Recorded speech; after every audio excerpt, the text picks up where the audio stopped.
Assalamu alaikum warahmatullahi wabarakatuh. Sakiraɓe wondaɓe e jeygol Flaku TV, mi silminake dow moɗon, mi hofni on kala ha gonɗon nder duniyaru fu ɗum derɗirawo moɗon Adamu Haruna. Hande bo en lortoke ɓe tindinoje meɗen. Tinnore nde garen en tinda hande ɗum tindinore deidei ko larani hala WhatsApp. Lawol ngol a tokkata to goɗɗo yerɓi hunde masalan ko ha groupe a yiɗi a répondamo dow deidei ko yerɓi man ɗo, ko a yiɗi a ƴamtomo hunde feere, masalan a tawan aɗon nder groupe ko goɗɗo yerɓi ko ɗum kubaruji, wodi ko a famai ha kubarol mai ɗo a yiɗi a ƴamtomo, to a wi a wolwanaymo bo a wiyamo kubarol maɗa kaza, to hakkilai ha o yaha o lorto o ɗaɓɓita ɗum, ɗum wawan ɗum yarnamo bone, amma a wawan a hawra dow vocalwol ngol mai ɗo ngol o yerɓi, to ɗum photo to ɗum vidéo, to a yerɓanimo ni to o laari directement o fami ɗum kanjum mai, o andi bo ɗum hanko on yerɓi ɗum e ko nandi be majum. Ko yake feere ha groupe ji banta ɓen maranɓe groupe ji, yake feere a tawan goɗɗo groupe moɗon on kaɓi yerɓugo hunde ko e ko nandi be majum, sai a tawa o hosi hunde feere o yerɓinde, to o yerɓi ɗum ha groupe mai ko photo ko vidéo ko audio, to a wolwanimo bo sai o wima a hanko ka o anda, to hakkilai ko na ɗum hanko yerɓi ɗum, amman to hoƴanma ɗum photo toye ko ɗum vidéo toye, amma a wawan gaɗa clika a hawra ɗum a yerɓanamo, to a yerɓanimo ni to o laari exactement to o memi ni ɗum lornoymo ha nder groupe nga mai ɗo, heɓa o fama deidei ɗum hanko yerɓi ɗum e ko nandi be majum. To ɗum hunde giɗɗa ƴamtago bo ɗum ɓeddan hoyangoma. Ɗuɗɓe nder moɗon ɗo ƴamtomi non mai ɗo no ka warete, dalila mai ɗo mi wi hanayi mi wi'a mi jabake moe fu gal privé muɗum mi yerɓani ɗum, hani mi waɗa vidéo musamman dow majum mi yerɓana en, ngam mai ɗo kabde ndare vidéo mai ɗo diga arande ha yahugo ragare, ko ɗum nafayima jotta ɗum tammima a nafugo yeso, kanjum on nafu to min gaɗi vidéo mai ɗo, ko a andi na a naftiraygol wakkatire mai ɗo habdu laarugol, ngam yeso ngol tammima nafugo yeso, ko da deidei a mari haje magol na sei to a lortake a wi a ƴamtoto min, yake feere on giya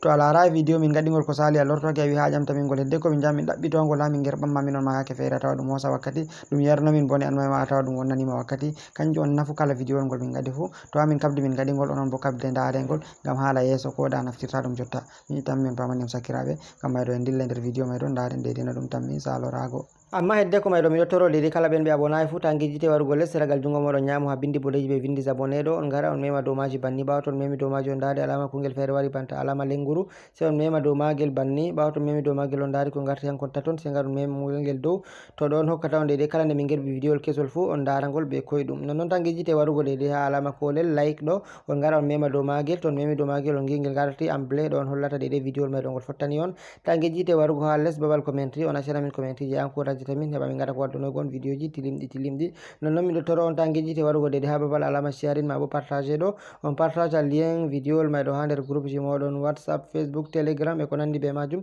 heɓa sakiraɓe ɗuɗɓe nasta ndara mbotoro be majum.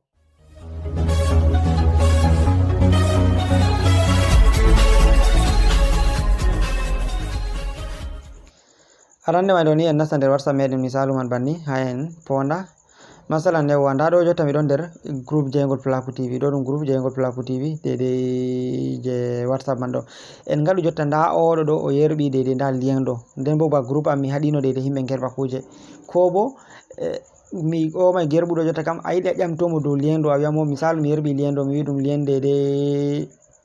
ko tindinore ko larani hala Facebook, an bo a famayi tindinore mai, wodi ko a yiɗi ƴamtago dow tindinore mai dow lien man ɗo, ko bo lien man ɗum waɗanayima no giɗɗa, mi tammi on dari min gerɓi lienji ɗuɗɗi, a yiɗi a famtinami dow lien kazajum gotum tan, to a wari ɗo sai a mema dow lien man banni a jogo, dow lien man a memata a jogo, a mentini a hondu maɗa banni, sai to a mentini a lari ɗum waddanima banni, sai a wara nda alama toɓɓon taton ɗo,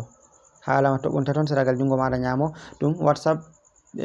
business on mi naftirta ɗo, a yiyan ɗum toɓɓon taton, to ɗum GB WhatsApp naftirta ma a yiyan ɗum DD, sai a wara clika dow toɓɓon taton man banni, ɓawo to a cliki a lari ɗum waddanima, to ɗum waddanima banni sai a wara nda ɗo haɓe windi répondre en privé,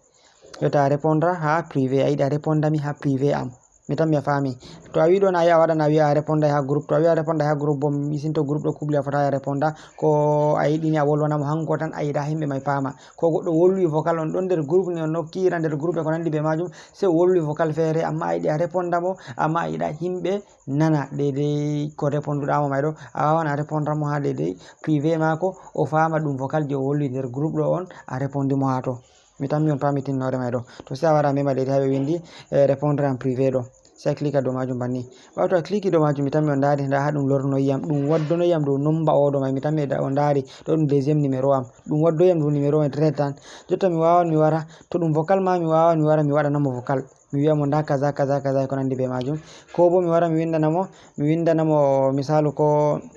mi winda ni lien ɗo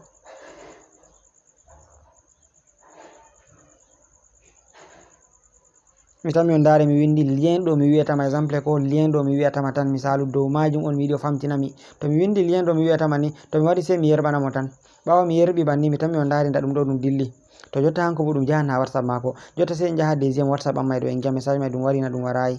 jotta mi wawan mi wara mi nasta ɗede ha deuxiéme WhatsApp am ɗo banni nda deuxiéme WhatsApp am déjà mi tammi on dari nda message may nda ɗum ɗo ɗum wari nda ɗum ɗo mi tammi on dari nda Adamou Haruna yerboyi message to mi nasti dow majum banni ɗo mi tammi on dari nda lien man nda ɗum o wollonoyam mi fami nda o windi lien ɗo mi wiyatama mi fami nda diga groupe Jaingol Pulaku TV